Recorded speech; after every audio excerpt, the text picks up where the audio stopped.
سلام دوستان. سوال از ما خواسته رادیکال یک عدد 10 رقمی رو پیدا کنیم. خب در مرحله اول عدد 10 رقمی رو ساده میکنیم. خب این عدد 10 رقمی رو میتونیم به این صورت بنویسیم.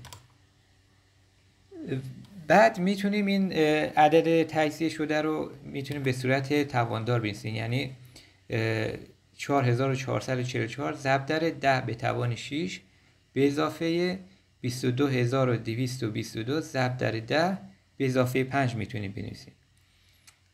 خب مرحله بعد میتونیم این 4 و 2 رو فاکتور بگیریم، یعنی 4 ضرب در اون عبارت یا 2 ضرب در اون عبارت.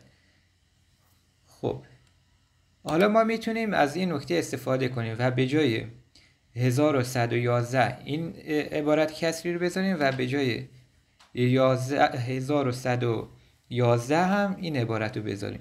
خب اگه اینو جایگذاری کنیم عبارتمون تبدیل میشه به این. خب حالا مرحله بعدی میتونیم 10 به توان 6 رو در داخل پرانتز ضرب کنیم و همچنین 10 رو هم داخل پرانتز سمت راستی. خب اگه این ضرب رو انجام بدیم حاصل عبارتمون به این شکل در میاد. خب بعد از مخرج مشترک گرفتن و ضرب 4 و 2 در پرانتزاشون عبارتمون تبدیل میشه به یک عبارت کسری، به این صورت میشه. خب در نهایت ما میتونیم 2 ضرب در 10 به توان 6 رو هم به این صورت بنویسیم 2 ضرب در 10 ضرب در 10 به توان 5.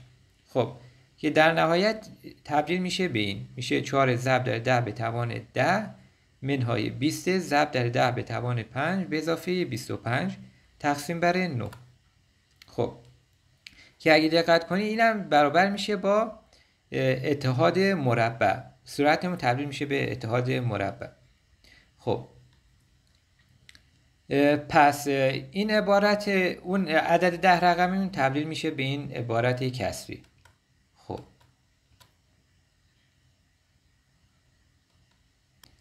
پس ما میتونیم این عبارت کسری رو بیاریم زیر رادیکال.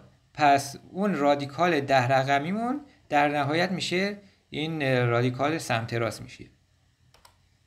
خب اگه این رو هم ساده کنیم تبدیل میشه به این عبارت، این عبارت کسری، این کسری.